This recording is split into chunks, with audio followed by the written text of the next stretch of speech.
Oh, good morning, everybody. I'm giving my cows a break today. I need to look at a different color. So I was working on a watermelon bag. And right now I'm working on attaching it to the zipper.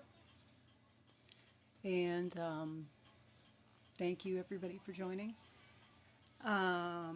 Working on attaching it to the zipper. You see, I don't have the lining sewn shut yet, so that I can flip it inside out. And I'm actually going to use all my little teeny tiny safety eyes. You get so many safety eyes when you order like a multi-pack, and they're like so teeny tiny. I don't make small things usually, so I figured I can use up some scrap yarn and I can use my little teeny tiny eyes and put my little seeds on with my eyes. But today I'm working on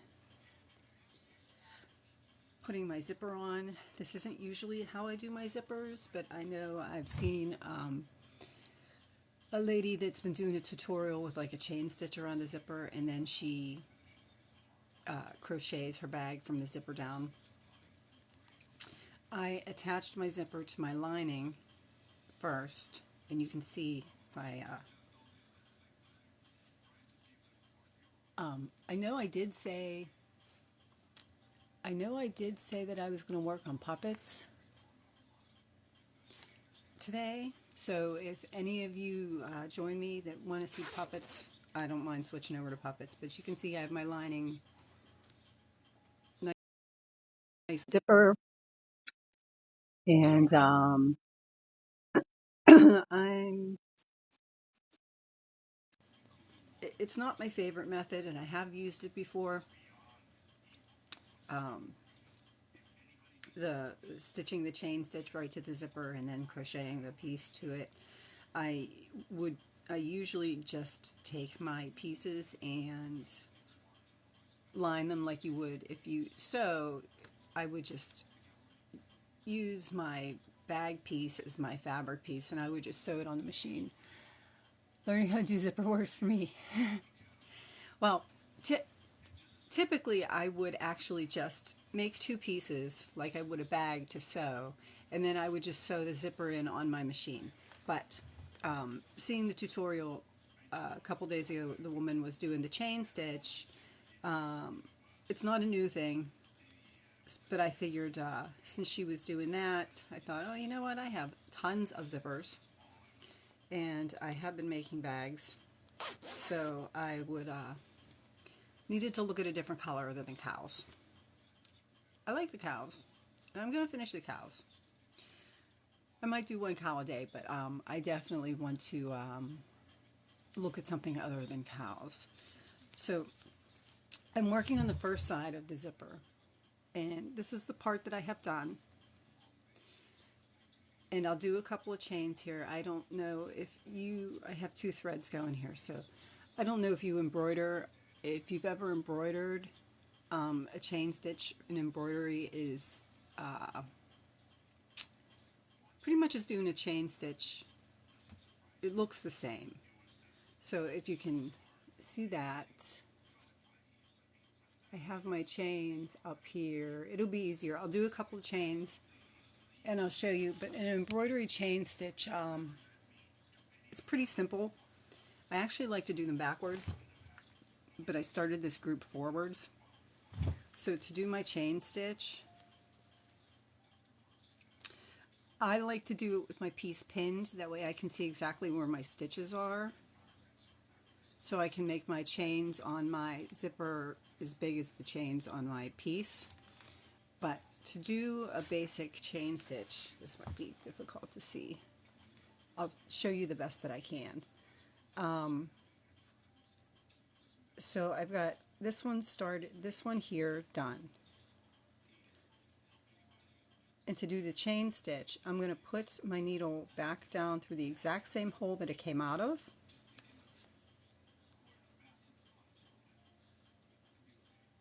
In the back.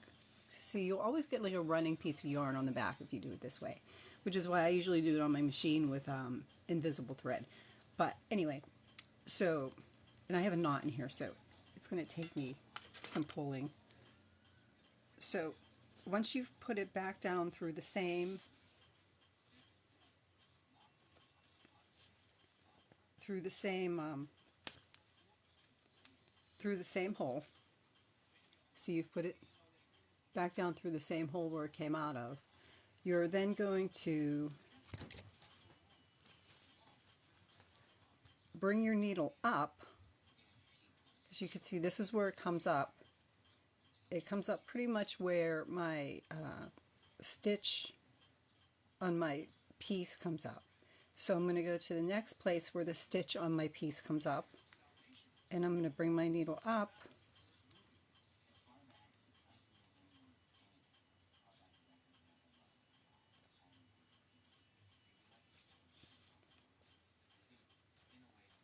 again. I have to yank because I got a knot in it and I didn't want to pull it out. So I'm going to pull it up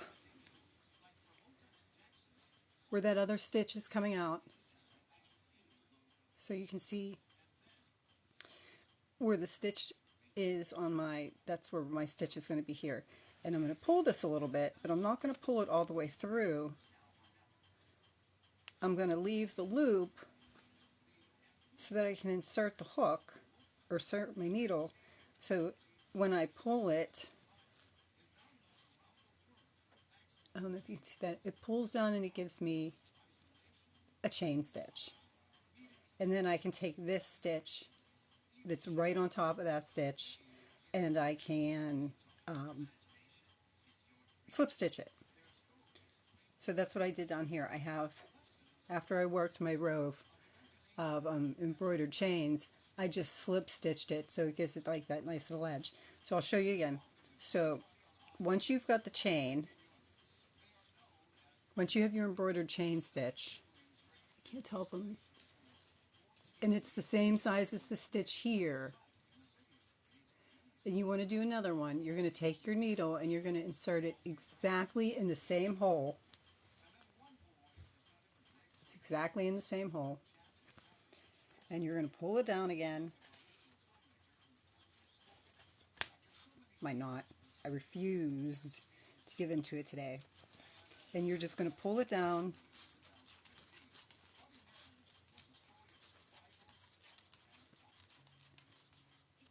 You're going to leave the loop so you can see that chain and that chain are the same. And now these two threads are coming out where these two threads on my stitches are. So I'm going to go to the next one where it's coming out. And right here where it's coming out of this one, I'm going to insert my needle. So I try to get it exactly where the stitch is. This is so hard to see. And I'm going to pull it up.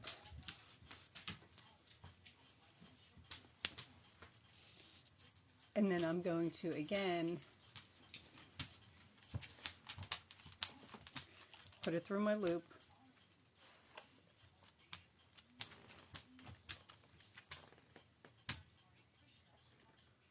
And I'm going to pull it until it matches,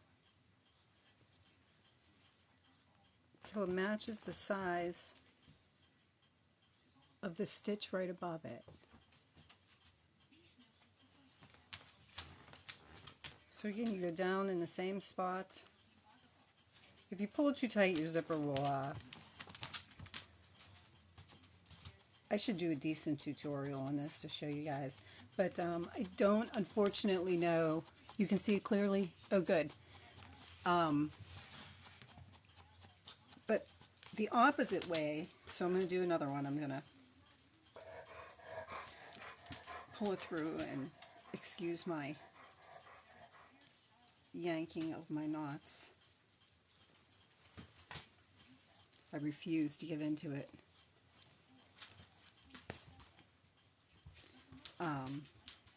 Did I break my thread? Oh, it finally broke. Okay, so now, this is a good one. It's probably a good thing it finally broke. I get tired of yanking that knot. Let me cut it off, and it'll be a little bit easier to show you.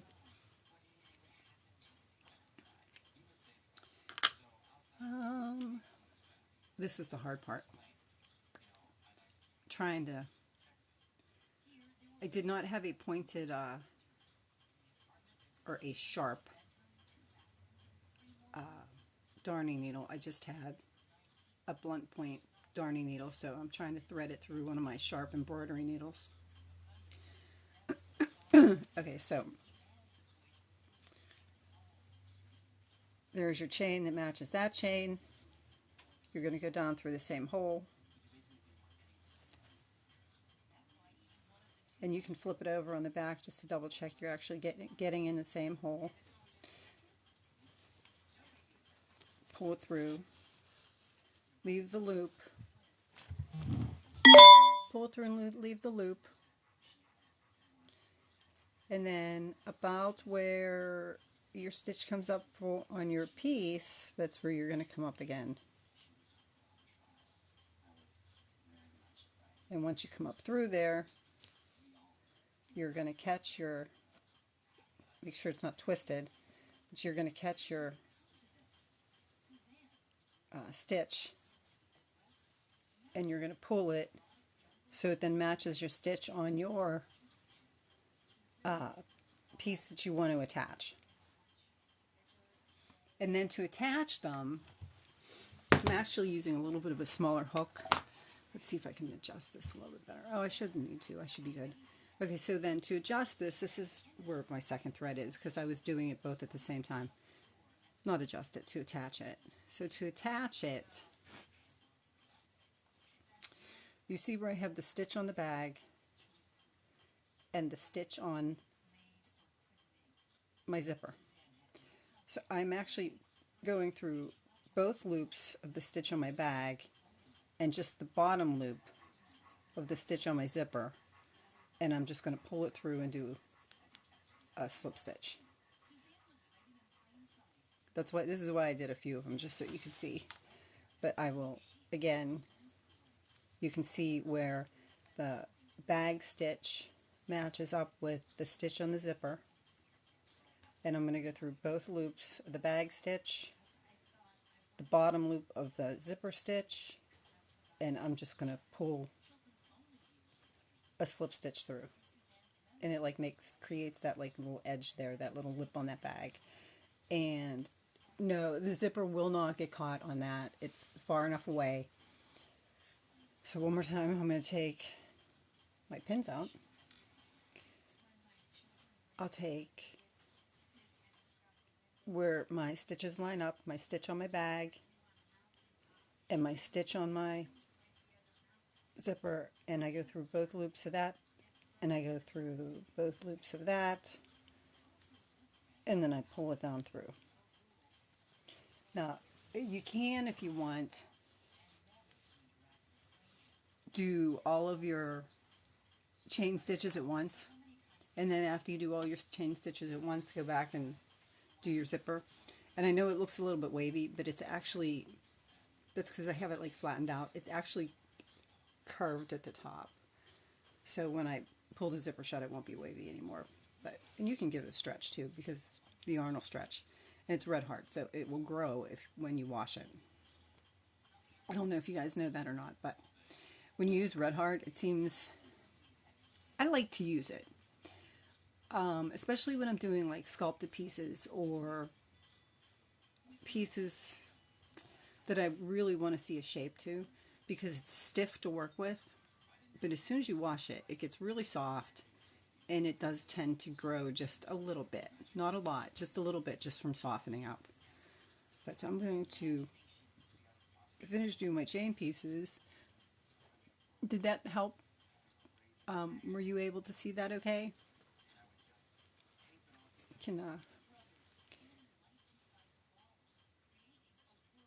I hope so.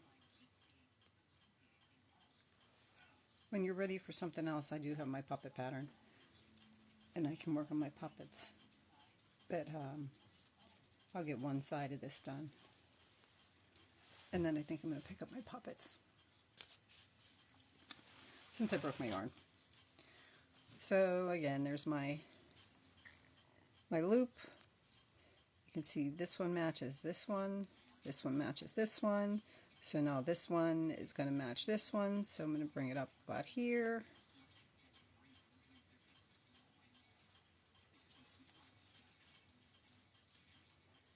Which is about where the yarn would come through here.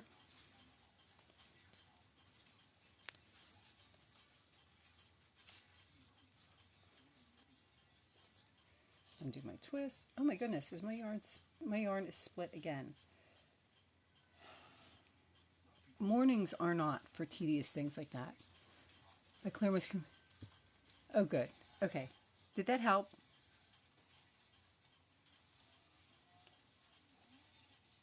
Because if that helped, I might like scrap this for the rest of the morning and just do something mundane like work my puppets or something.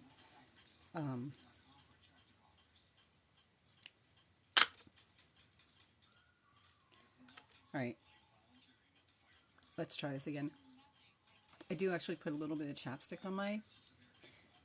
Oh good. I use a little bit of chapstick on my lips because it seems to help when I try to slide my needle through my... over top of my yarn. Like I said, I did not have a sharp darning needle, which would help tremendously. Not only threading it, but pulling it through because the needle itself is a bigger diameter. Alright, this is where I had it up.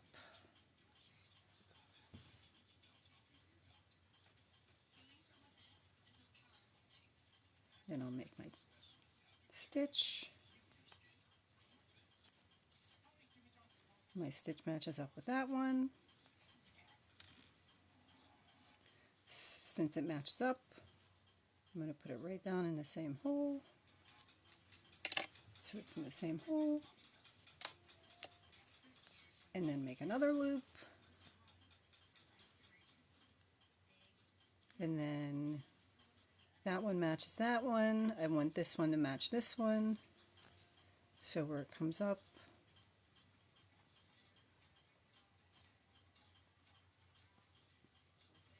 you can see where the stitch comes up, where the next stitch is coming out. That's where I'm pulling my needle up. And then pull it to the length of my stitch.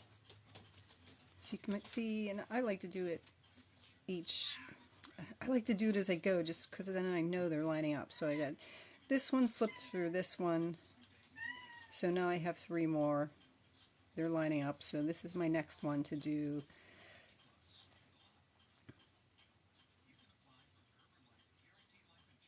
And I'm going to put it down through the same hole. If you make sure you get it down through the same hole, you get that nice running line on the back. If you come up through a different hole, it kind of looks staccato. It kind of looks hyphenated. Not sure how to explain it. So I got that one where that one is, and I want this stitch to match this stitch. So I'm going to bring this one up around here.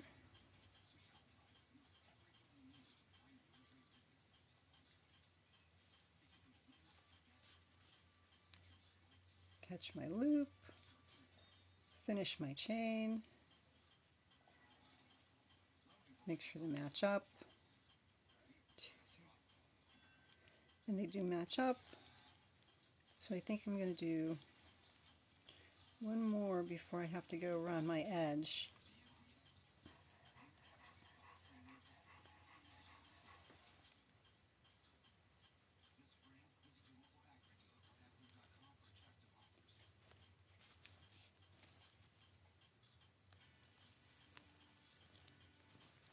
Make sure to match up. This one, this one, this one, this one, this one. So I want it to match this one. So I'm going to bring it up.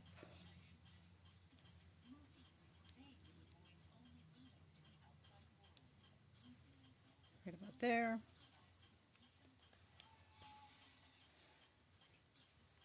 And make sure my loop's not twisted. Catch my loop. pull my stitch so that matches the stitch on the bag. And now I am going to slip a few more stitches because then it kind of keeps me where I am. And believe it or not, I thought I had all these animals settled this morning. Well, the cat and the dog. The dog I let out, fed, gave him his peanut butter.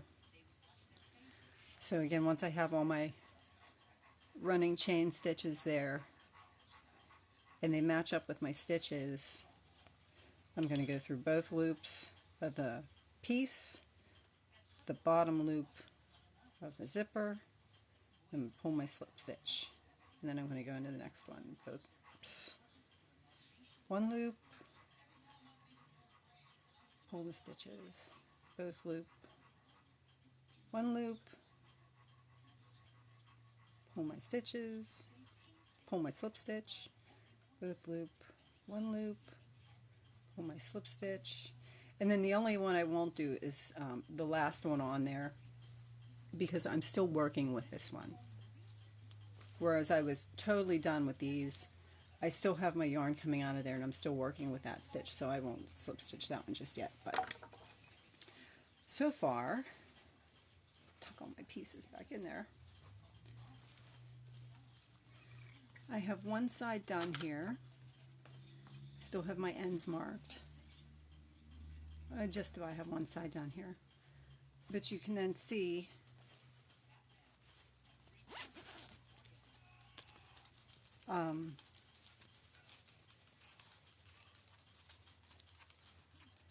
that side there, once you've done it, that's what it looks like put together. It's all put together, and then the way I slip stitch is it gives just that little bit of a ridge on the top of it, and then of course when I do the second side it'll look the same way. And yeah, I'm kind of happy with the way that turned out. I waited to stitch my lining shut so that I can flip it inside out and work on my, which I might actually do now, work on my seeds with these little teeny tiny eyes. I'm going to use safety eyes because I get so many of these little teeny tiny safety eyes that come with the packages that I buy that I never use them, so I have a ton of them. So that's what I'm going to use for my seeds, so little teeny tiny safety eyes. And I think I'll do that later on this evening. And then finish the rest of the zipper. And at some point when I stitch together my lining, I will actually put a little loop in here with a little D-ring, and you can see because of the stitches I will be able to stretch and slide my little loop and D-ring out of there. So I will make, for this one, I'll make like a loop, like a key, just like a wristlet. So I'll put a loop on this side and a loop on this side. So when I put this bag on my table for my market, I will have the loop on it, but I will also have a piece of cotton twill as like a strap. So there will be a D-ring on each side. So if you wanted to wear it as like, it looks a whole lot bigger than it actually is right now against me. But so if you wanted to use it as a wristlet and zip it, or if you wanted to use it as like a crossbody and zip it, you could do either way, which is why I put two loops on. So yeah, I mean, I made a lot of zipper pouches that were, I actually made them and then I decided I was going to give them away as gifts, and they were sewn.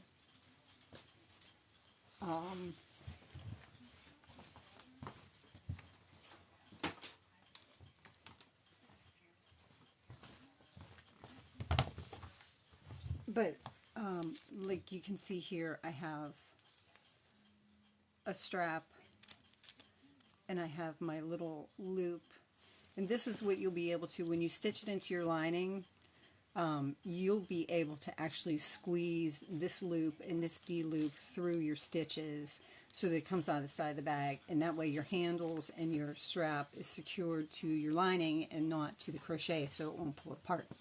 And this bag, I just did a D loop on one side a D-loop on the other side. I don't have straps for a crossbody because it is only like makeup pouch size, even though it looks like it's huge. It's not really all that big. This one's for my sister. And then I made my pyramid pouches that I just hooked on the other side. So my mom and my sister and my niece, I made some bags for them. I sent one to my husband's mother and sister because when my sewing machine broke, she immediately called me up and bought me.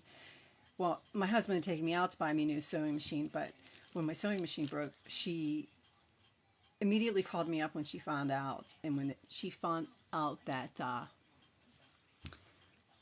when she found out, hold on, give me 1 second.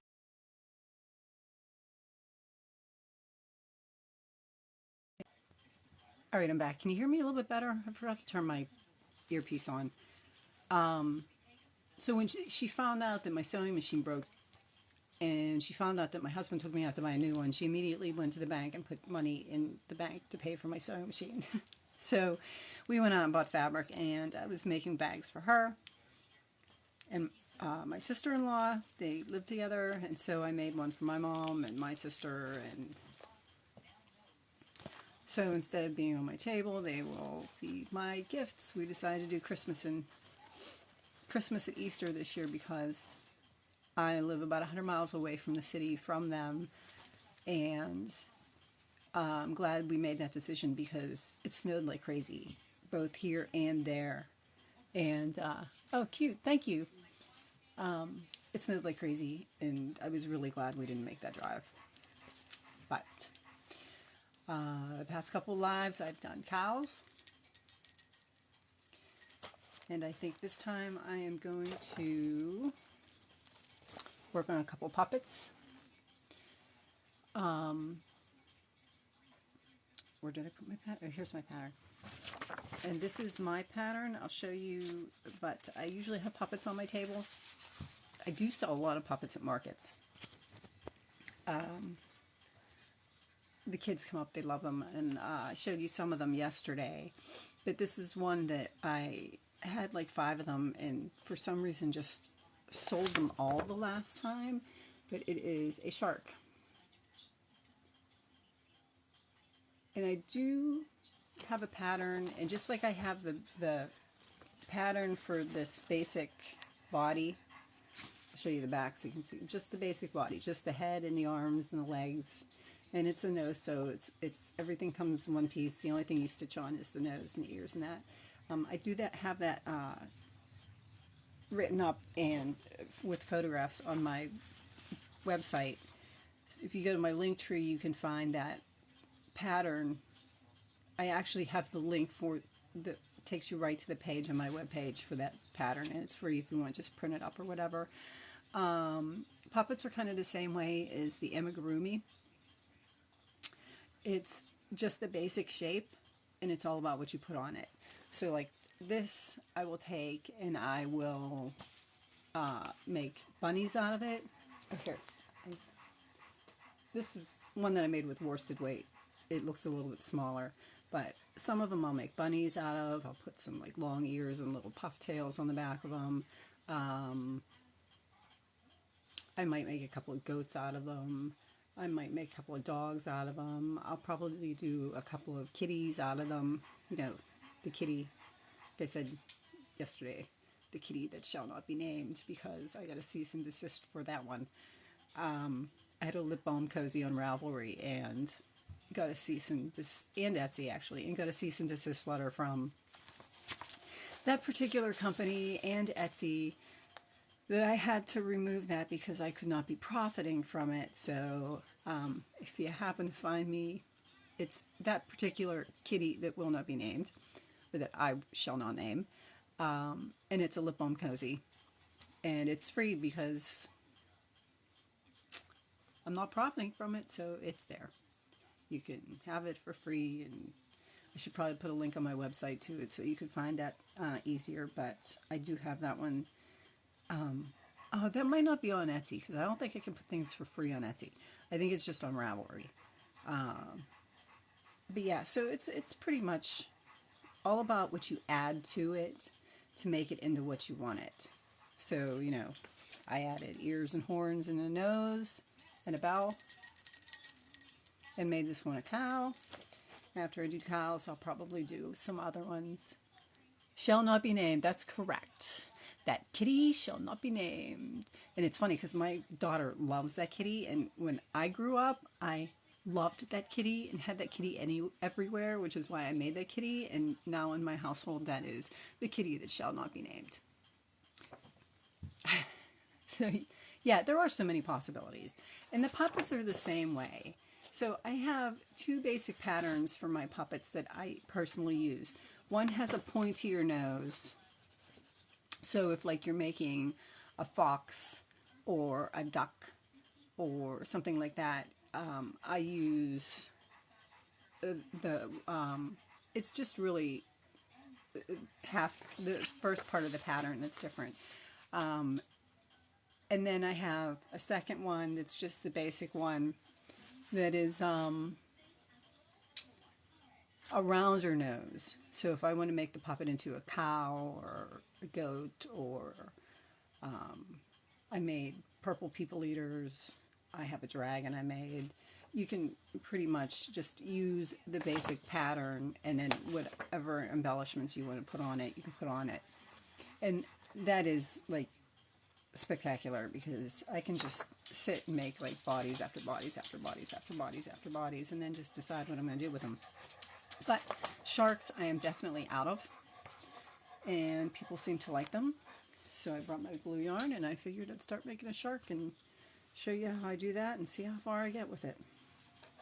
I do have my yarn cakes because I'm a center pull person, and I had a couple balls that I got that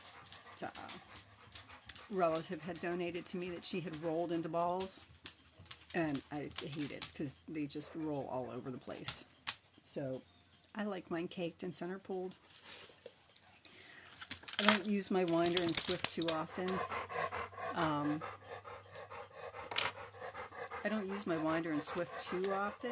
Again, that's Red Heart.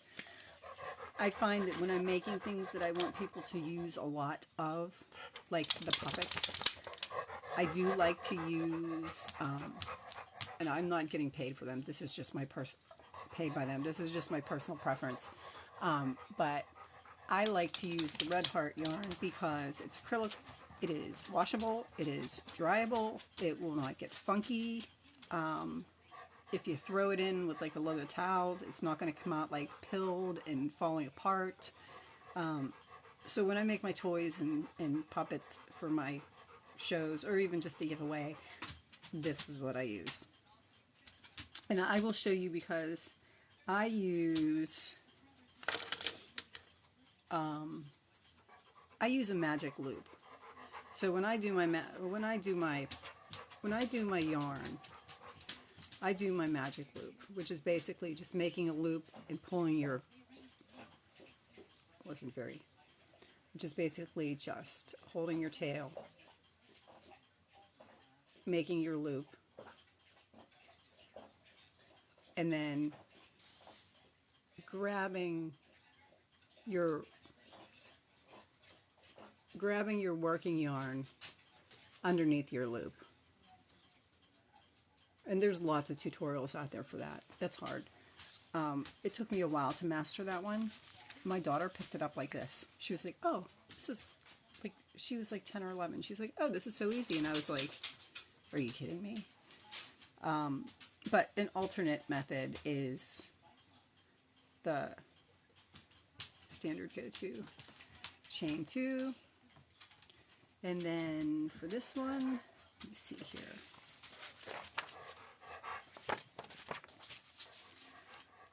I would single crochet 6, so I would just single crochet 6 into my second chain from my stitch. So again, instead of using a magic loop, anytime a pattern says magic loop, you can use just chain 2 and then work ever many stitches in that second one. So that would be 6.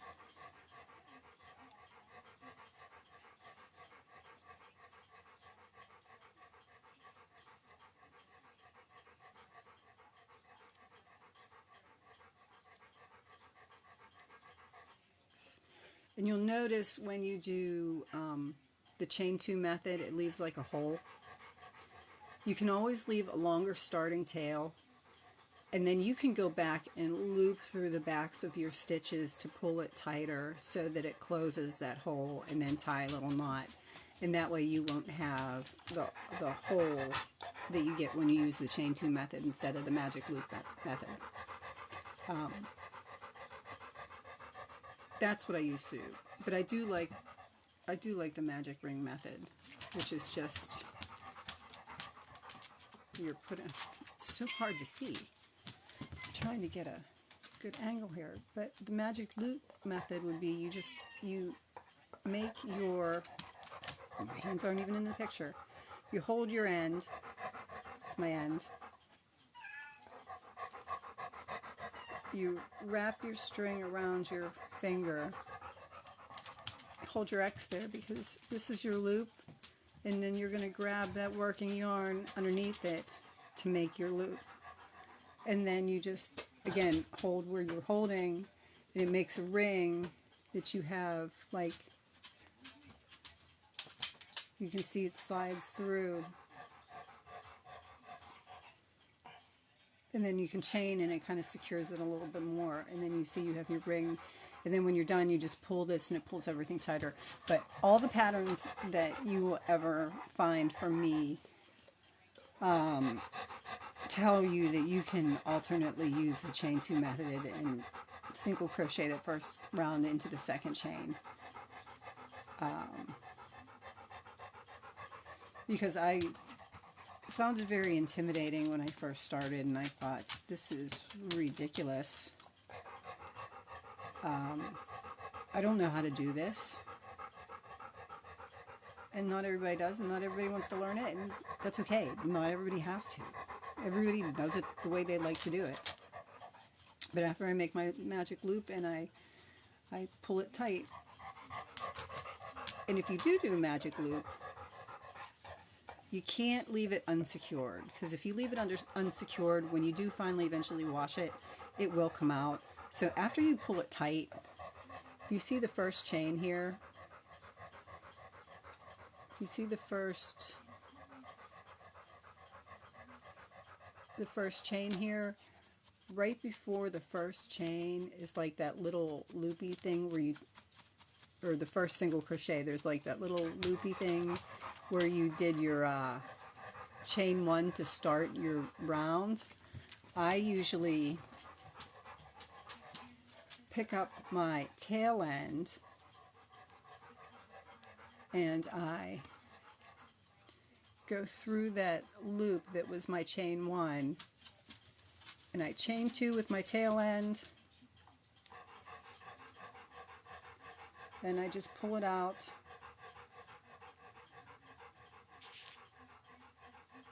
and I pull my knot down.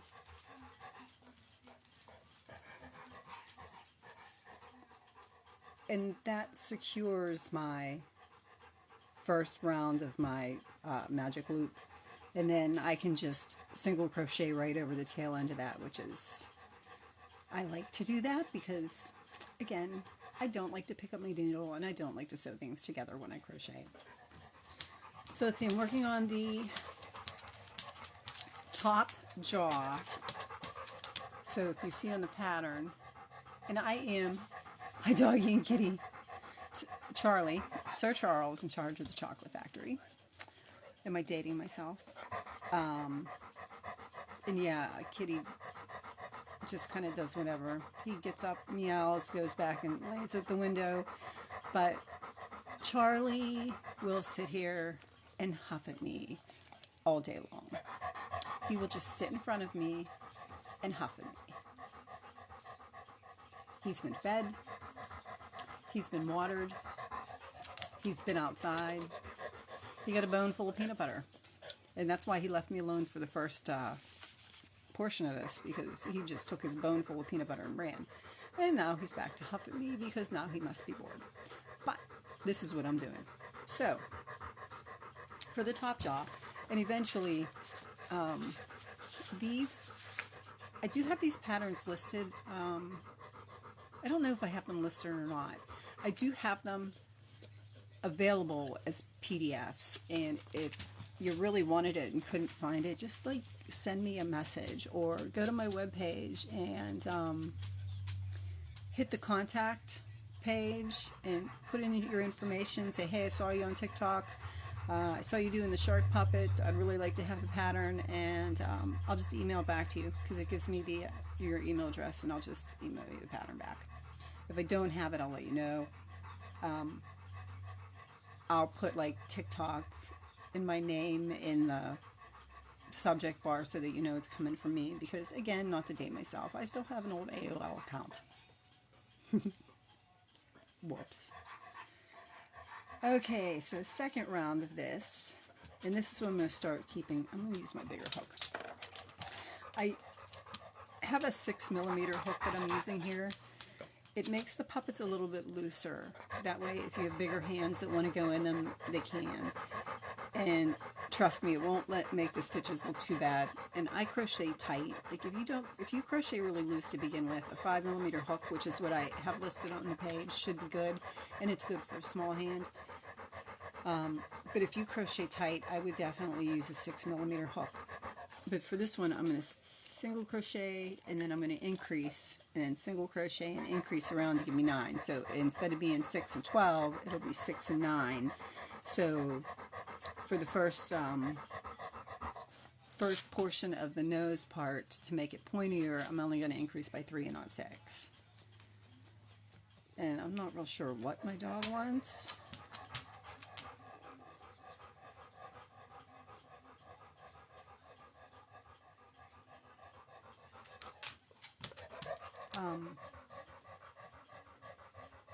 I also use like an invisible. Do you chain in 6 single crochet? Okay. For this one, for this right here, I actually did a magic loop. But to begin it, you can. Hold on. I know I got another ball of yarn here I can use somewhere. Or I'll just show you with the blanket yarn. So if you don't want to do a magic loop, you can just chain 2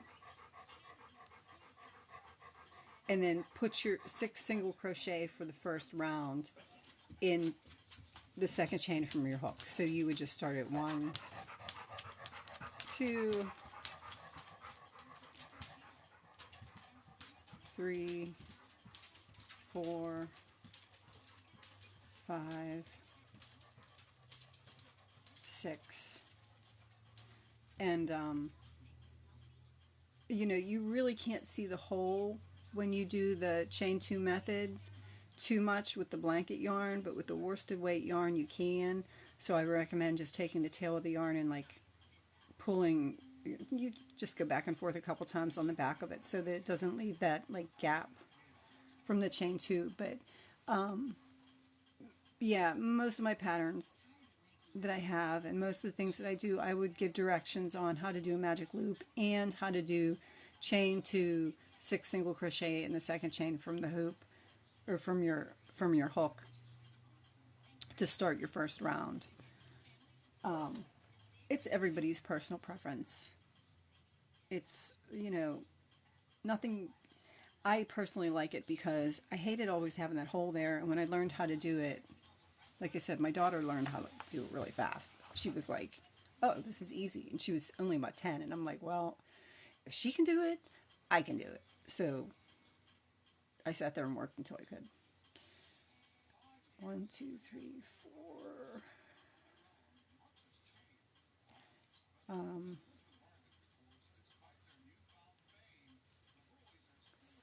Oh, I know what I was going to tell you. When I do my amigurumi and I do my puppets, I use an invisible increase and an invisible decrease so that you don't get the holes for the increases and you don't get the bumps for the decreases. So to do like what they call an invisible increase, you would, this is the stitch I'm going to, sorry, the next stitch is the stitch I'm going to increase into, which is the last stitch here before my the beginning of my round. So instead of doing just 2 stitches into that, I would put my first stitch, my first stitch into the back loop, and then I pick up the front loop of the same stitch and I single crochet into the front loop. So this stitch is crocheted into the back loop. I'm pulling it a little bit, I'm sorry. This stitch is stitched into the back loop of the stitch you want to increase, and this stitch is crocheted into the front loop of the stitch that you want to increase into. So it still gives you 2 stitches. Those are my 2 stitches. This is my increase.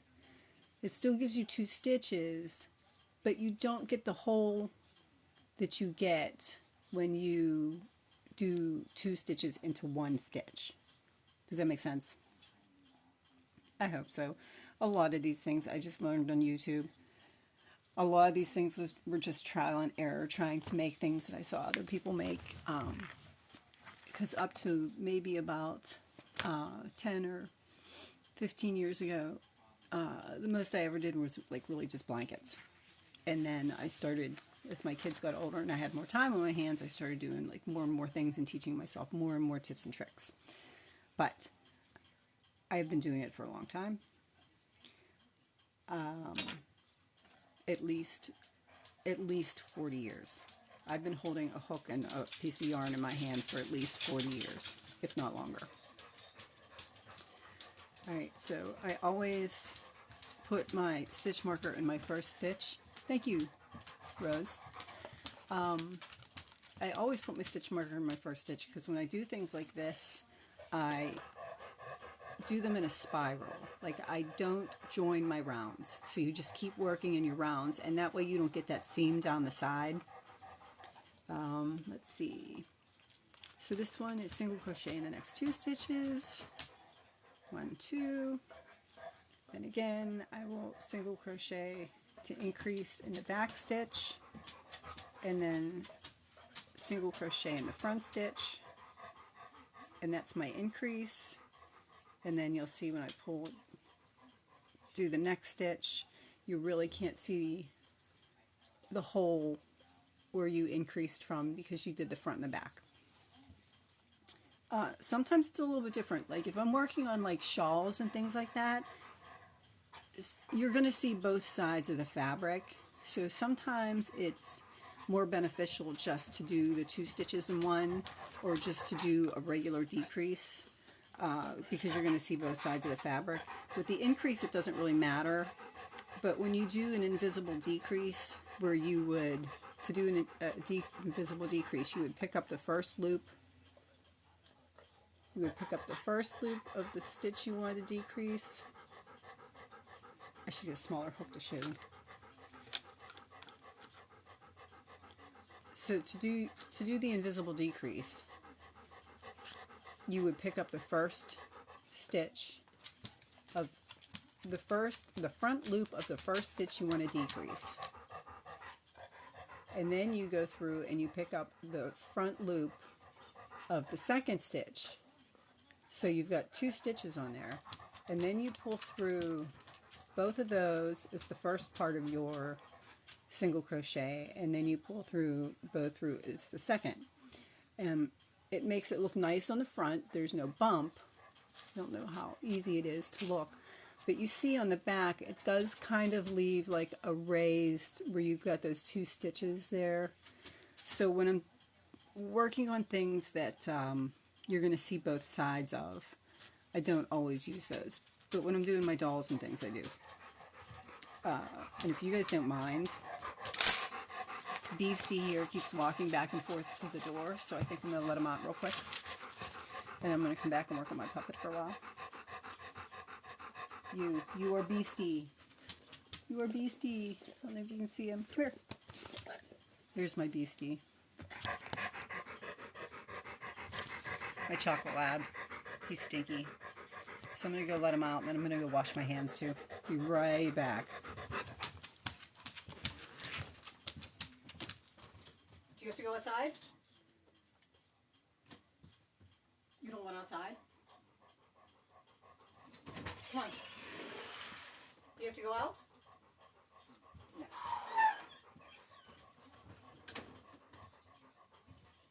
You have food and water.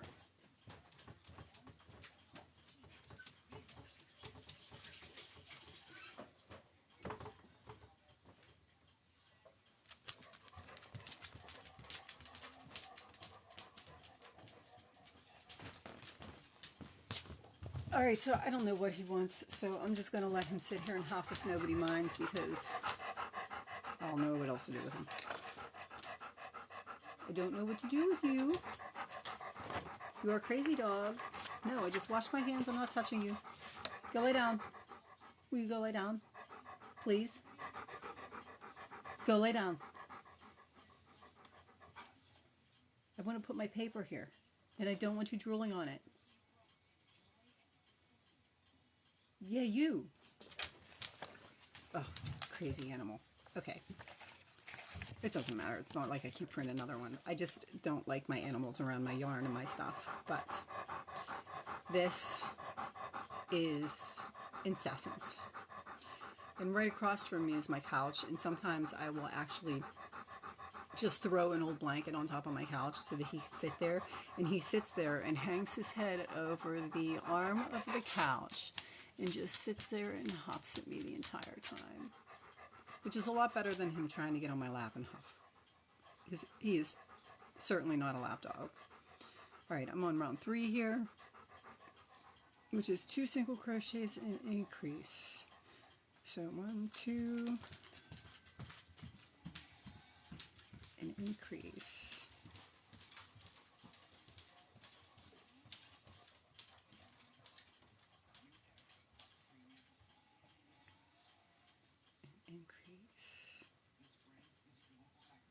And that's my third, which should give me 12 stitches. And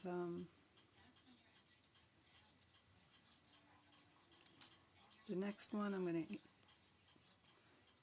single crochet 3 and then increase. I always put my stitch marker in because if for some reason I get up, I have no idea where I am. He's protective of you. He's bitten me. He's a beast.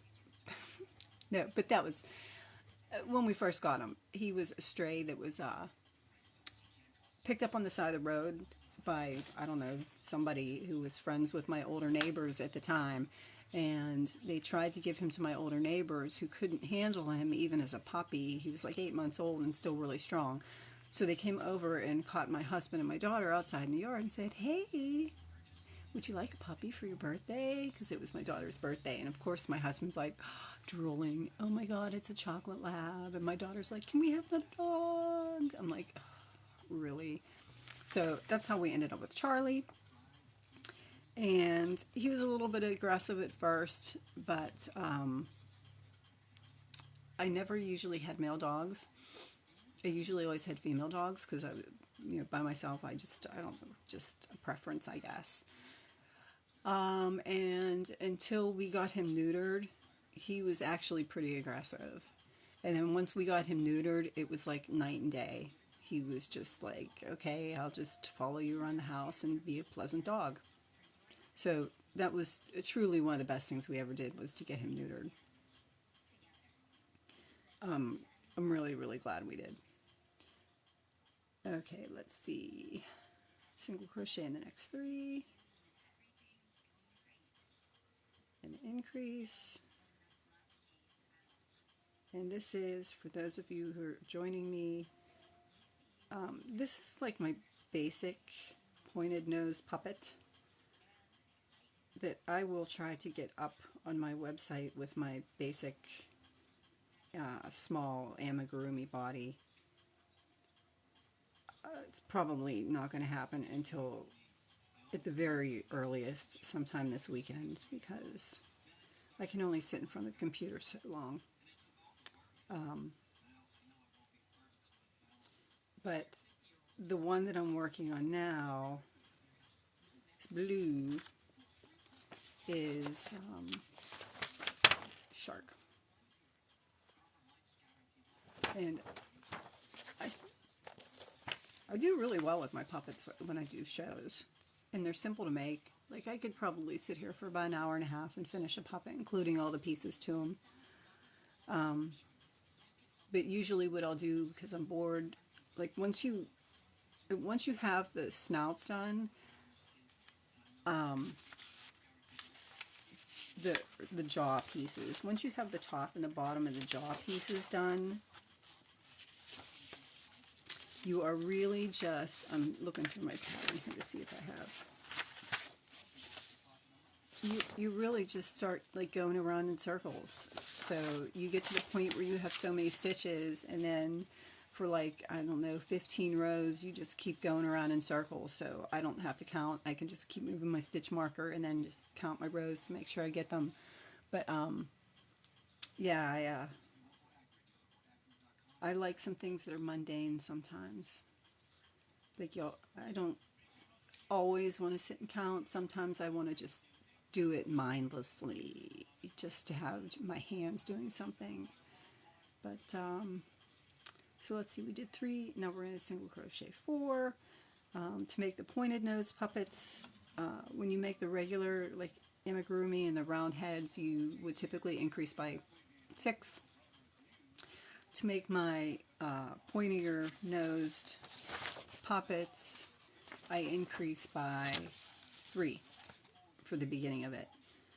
And that way it gives me like the shark nose.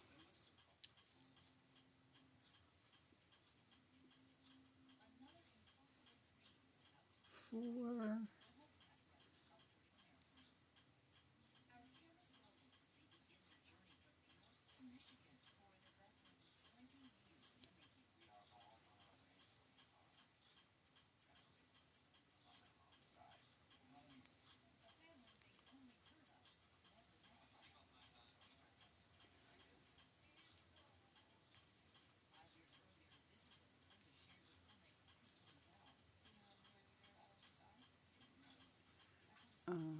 What did I do there?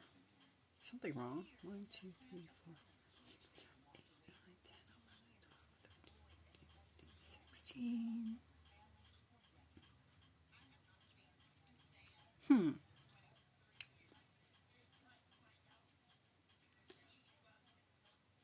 So what was I doing here? How many do I have here now? 1, 2, 3, 4, 5, 6, 7, 8, 9, 10, 11, 12, 13, 14.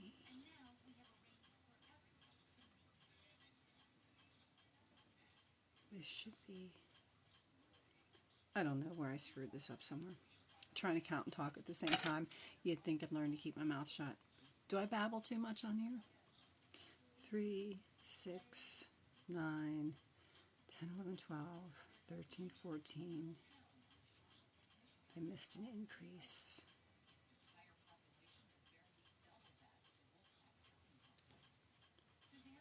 Somewhere. Sometimes when you do the invisible increases, it's easy to lose the stitch.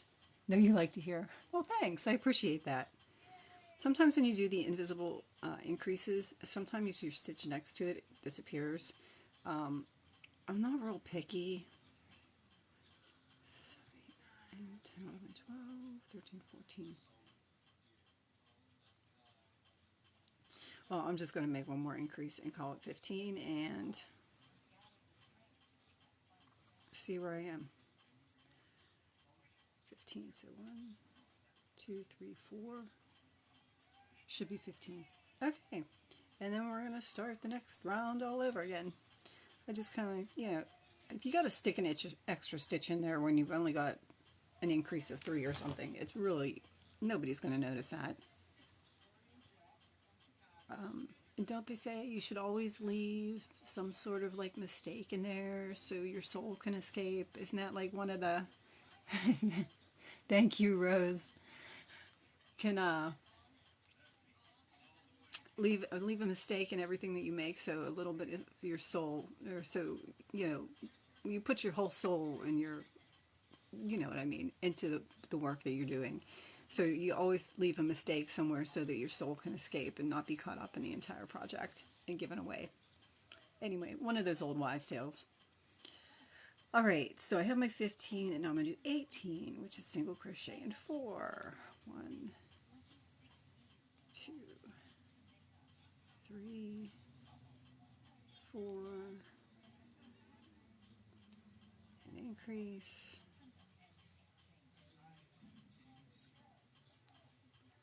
1, 2,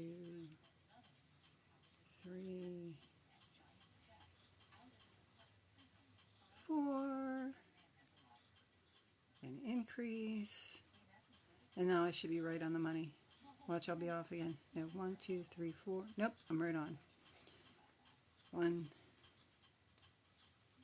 2, 3, 4, and an increase. And because it worked out right, it should be the right amount of numbers. You can see how he's starting to get a pointed little nose there. 5 and increase.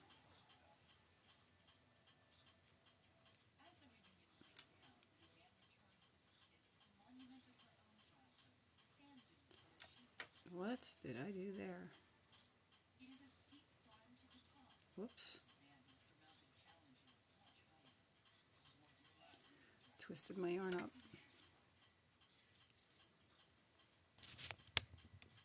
I can actually see what I'm doing there. So now this one is 5 and increase.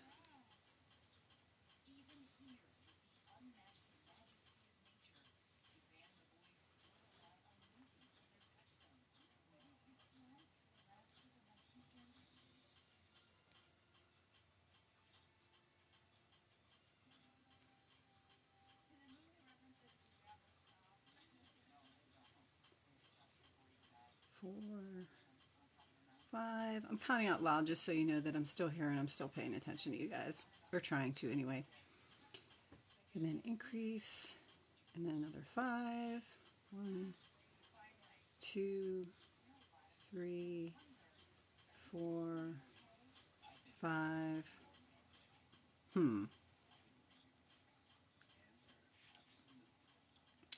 All right.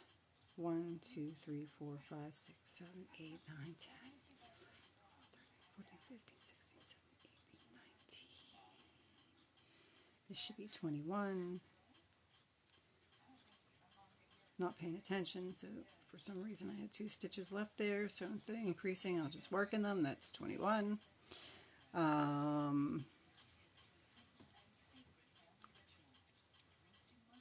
6, and then increase. I'm actually almost done with the snout part of it. Whoops. Oh, that was right. 1, 2,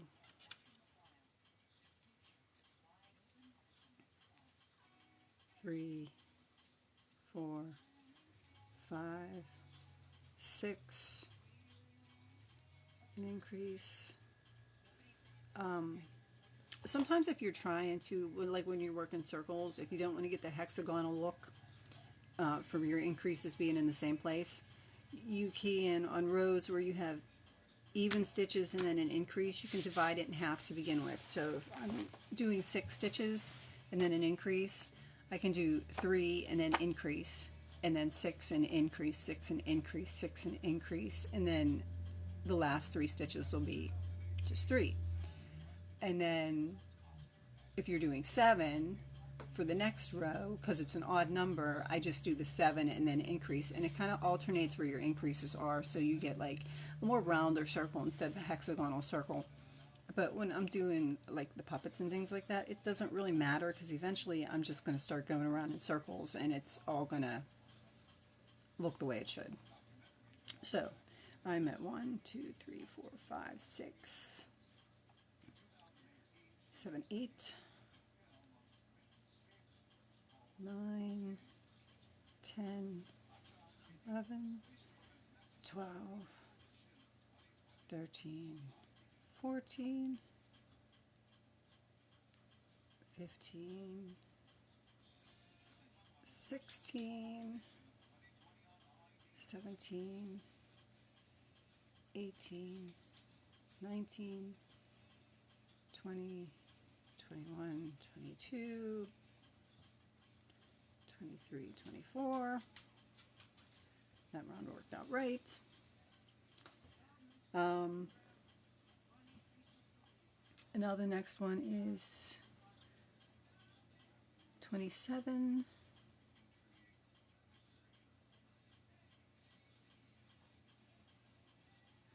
Okay, so the next round is 27, so I'm going to 7 stitches and then increase. For anybody that's just joining me, I see a lot of you guys just joining me. I'm working on, gave up my cows today. I need to take a break and look at something else. My shark puppets. They are something that I actually sell a good deal of.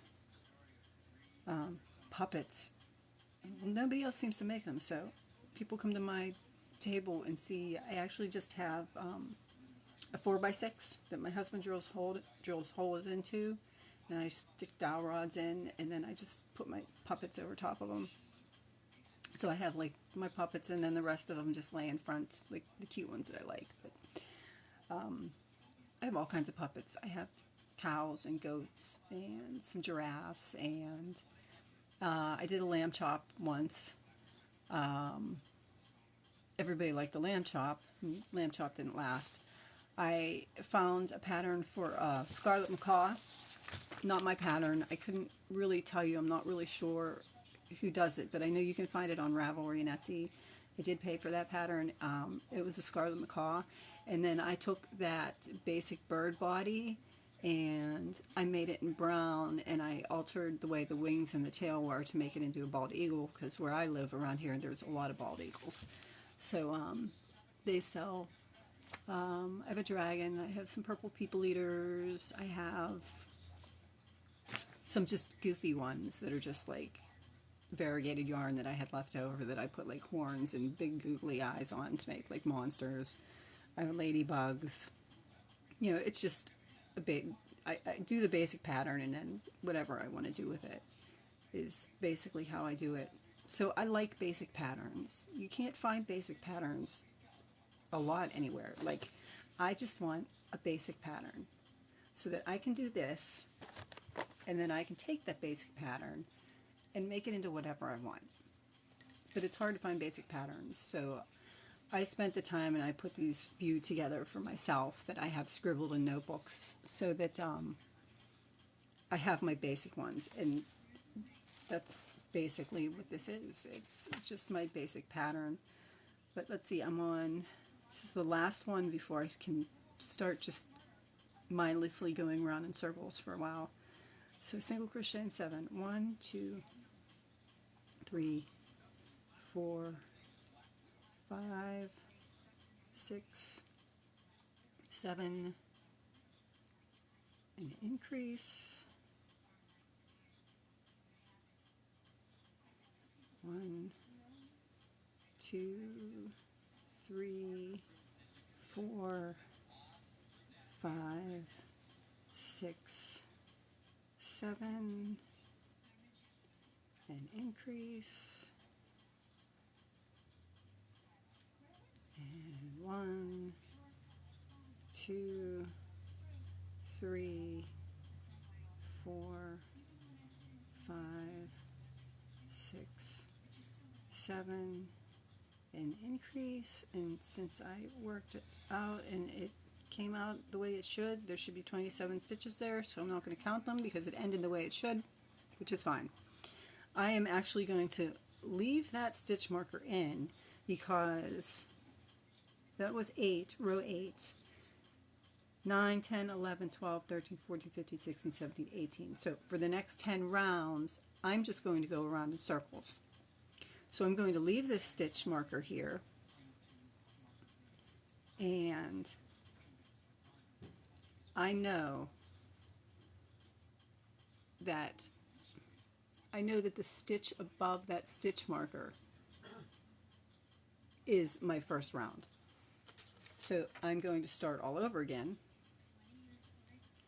with a new one. You can see a little better. So you can see that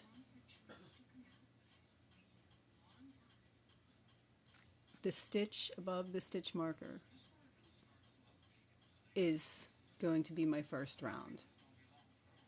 So I'm going to put a new stitch marker in there, and this new stitch marker I will keep moving so that I don't lose my count where I am, and then I'll take the bottom stitch marker and I will count my rows up from there to make sure I have my 10 rows, because right now I am just going to sit here and babble away and go around in circles, which is one of the reasons why I like this pattern, because once you get the beginning of the shapes done, the puppets are just basically going around in circles. But anyway, so yesterday it was snowing. Today it is not. As a matter of fact, the bobby pins, as a matter of fact, I don't do use bobby pins, but I also found these little teeny tiny bobby pins. You can see they're smaller. And I like them too sometimes for stitch markers. I use them for stitch markers, and when I'm using the blanket yarn like this, I use them to pin my pieces on, to stitch my pieces so the ball pins don't slide down in.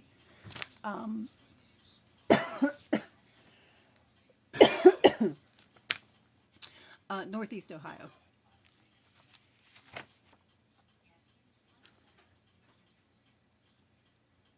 How about you? Is it warm where you are? Cold where you are?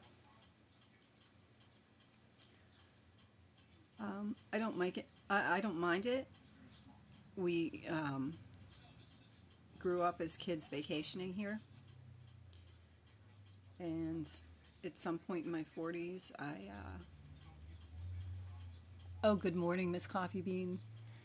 At some point in my 40s, I decided to chuck it, and sunny and old today in Seattle. Sunny and old? Meaning you're old or the weather's old? Because, I could say cold and old here. Some days it's older than most days. But my coffee. Not that I need to be caffeinated. I actually never drink caffeine. Like, do I seem like I need caffeine? No. My mother can't understand that. I do not need caffeine. Okay, Miss Coffee Bean, this is what we are working on. My shark puppet. I have two basic puppet patterns. One has a round nose and one has a pointy nose. At some point, I wrote down just the basic pattern for the pointy nose one. I couldn't find the round nose one, and I have to go through my notebooks because all my patterns are usually just kind of like scribbled in notebooks. And I know I have it written down in a notebook. It's not typed up. Oops, sorry about that, guys. It's been very gloomy lately. Yeah, it has been very gloomy. Like, it's supposed to be in the 50s today, but the sun's doesn't look like it's going to come out. It's gloomy here. It is gloom. But, so I'd like to do, and this is why I have two bobby pins, because then I can just take the first one out. I finished the shaping part of the top of the nose, the top of the jaw, and now I'm going to do 10 rounds even. So I have this one to mark where I started my 10 rounds, and then I will have this one to mark the first of my stitches, because when you're working in spirals like this, you're not joining, so you don't have a seam, so it's kind of hard to tell where you stop and where you end. So I always use my stitch markers. Some people will run a piece of yarn, just take a piece of yarn and just put it through one way, and then the next round put it through the other way.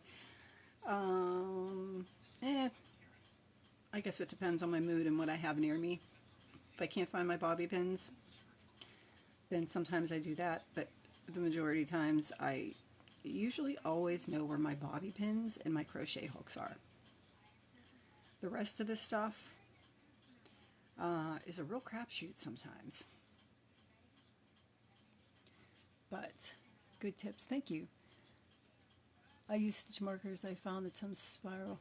Yeah, I definitely. Yeah, it snowed here too yesterday. It. Thank you for the ooh, very nice. I appreciate that. Um, Good tips. You know what? When you when you do things as long as I do, and I come from a family where my dad paints. My mother was a seamstress in a dress shop. My sister's a photographer. So, like everybody in my family does something artistic. So you just kind of want to do something else. Like you start doing it, and then you're like, oh, well, if I can do this, what if I try this instead? And then it just grows into like this, and this, and this, and like the lacy shawls, and like this. It just, it just kind of escalates. Like the last video I did was the only real thing about an artist is their desire to create. Everything else is just a skill that they learned. And that's pretty much it. I like to make things, so I just keep learning those skills. And you can see why I use a huge hook, because if I used a smaller hook than this, you wouldn't get your hands in it because I do crochet pretty tight. I've been getting better at it, but I still usually go up a hook size because it's just what I'm used to doing. But I do need to make a couple of sharks. This was the only blue I had, and I'm not going out to buy any more yarn. It's been just one of those months. So I refuse to buy yarn, so I've been looking through my scraps. So my sharks are going to be this color blue this year, because that's what I have enough of to make a few sharks. So I am going to keep working on my sharks for the day. Finish my watermelon. Yeah, and the watermelon purse. I've taught myself to Tunisian crochet. You know what? I've done it a couple times. I'm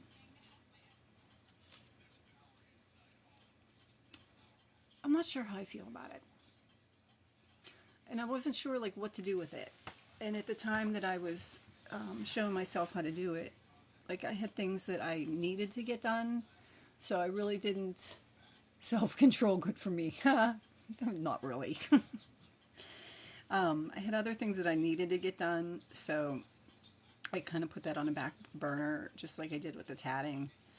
Like I taught myself how to tat, and then just kind of put that on the back burner because I couldn't do it fast enough and needed to do some other things. I like to have stock for at least the event that I do with my dad in the at the end of summer. But yeah, the watermelon purse for my strings. This is what the watermelon purse is going to be. I have to finish putting the zipper and the lining in it, and put. I decided, since like I have safety eyes that are like half this size. What the hell do you do with them? I don't make things that small. So I decided I'm going to use up all those little safety eyes, and use them for the seeds on my watermelon. That was my watermelon purse. But that's something I have to count and really pay attention to. So that is on my list. Learning to tat. You know what? It's not bad. There's a couple of really good. You have to, like, if you go to YouTube, that's how I taught myself. Oh, I understand, Miss Coffee Bean. Trust me, I've had 5. This is my quiet time now. I totally understand. I hope you have a awesome rest of your day. But the tatting, it's finicky because you're using such a tiny thread and you're using that shuttle and you're basically just tying a knot over top of a string. Thank you for the compliment. Great idea with the eyes. Yeah, like what the hell do I do with them? I've got like this. I can barely get my drawers open. I have everything kind of sitting here, but is this the one with the little eyes? Oh yeah, this is the one with the little eyes. Like half these eyes I will never use. What do you do with an eye that is that big? See how teeny tiny that is? It's minuscule.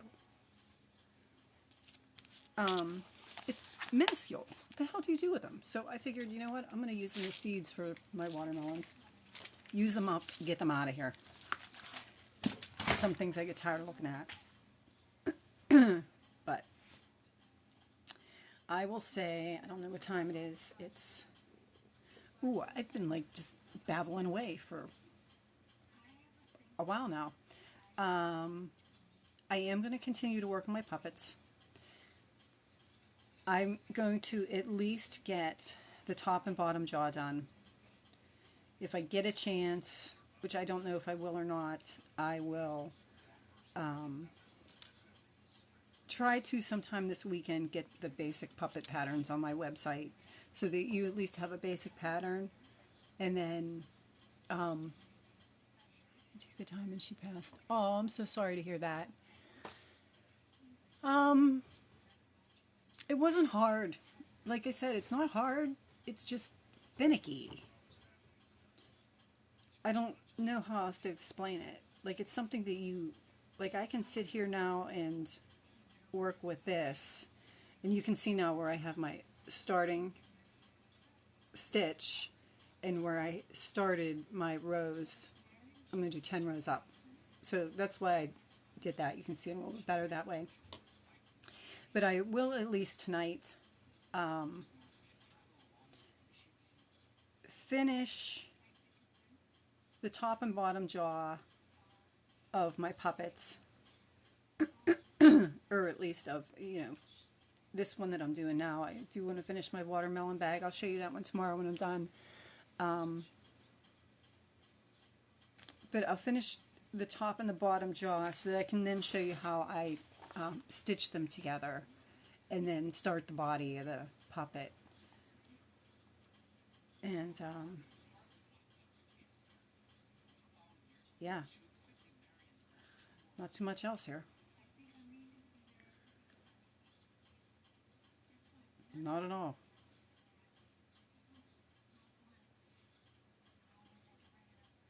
But you can see how puppets just kind of become mindless because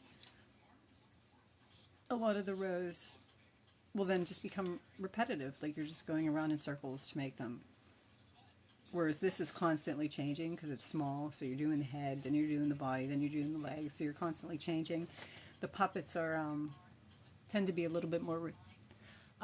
Will I be on tomorrow at the same time? Yeah, I usually try to get on sometime in between 9 and 10, and I usually stay on until sometime after 11. Weekdays, definitely. Today's Thursday. I work from home sometimes. It's hard to forget. I work from home and I work after hours, so I kind of lose track of my days. But that's one of the reasons why I can do this all morning. Yes, tomorrow I should be on somewhere in between 9 and 10. I usually try to get there around 9:30ish or so. And I just kind of sit here and babble and crochet and talking too much. I've talked more since I've gone live on TikTok than I think I've talked in the past, like, 8 years since I've moved here to the middle of nowhere.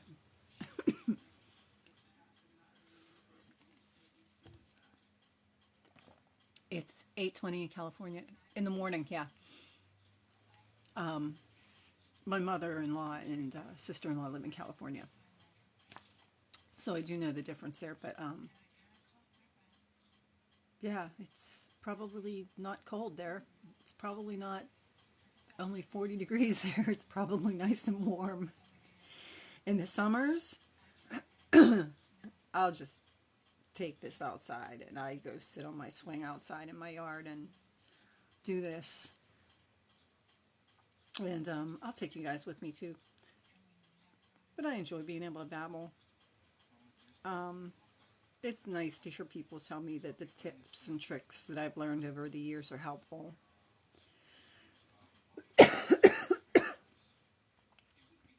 Again, talking way too much. Any flooding areas? No, despite the fact that I live by a lake, we get some flooding.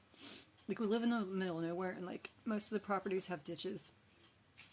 And sometimes we get some flooding in certain areas. Sometimes the state park will flood a little bit up, but the lake is actually a reservoir, so they'll drain it so that we don't really get flooding. I know one of the neighbors said maybe about 50 or 60 years ago it flooded halfway up my street because I'm not far from the state park. But I've never actually even seen the lake come up and flood into the state park. And I've been coming up here for over 50 years with my family before I moved up here. But it's fun, and I think my throat is protesting. For those of you that just joins me, if you want to join me tomorrow, this is so far it'll be the top part of my shark. I should have my watermelon done. I'll have at least the top and bottom jaw parts done for my shark so you can see how I put them together. Put the pieces together and then work around the body. And yeah, it's been fun. But I can only talk for so long before I start. And I won't shut up. I know that. So I might as well go. My son's up. He just told me, hey, I'm jumping in the shower. So I guess I'll get my day going. Something more than this a little bit, maybe. Look like I did something before my husband comes home soon. Yeah, I hope you guys enjoy the rest of your day. Thank you so much for watching. Thank you for all the support. I really do appreciate it. Again, for those of you that are just jumping on, tomorrow we're going to finish up the puppet. You want to see the finished piece, the finished puppet, or the finished purse?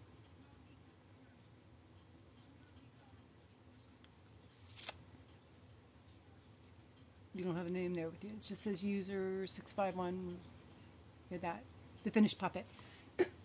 I might get a chance to finish one tonight and then start another one. If I do, you'll get to see the finished puppet. But I know for a fact that I sold my last puppet at the last year at the last vendor event that I did. So I definitely need to make more sharks anyway. So maybe I'll get one finished tonight and I can show you the finished one and then have like the pieces done. I can show you how I put them all together. So those may be goals for the rest of the day today for me. But yeah, I hope to see you guys all tomorrow. Thank you so much for coming. Thank you for joining me. I really do appreciate it. Thank you.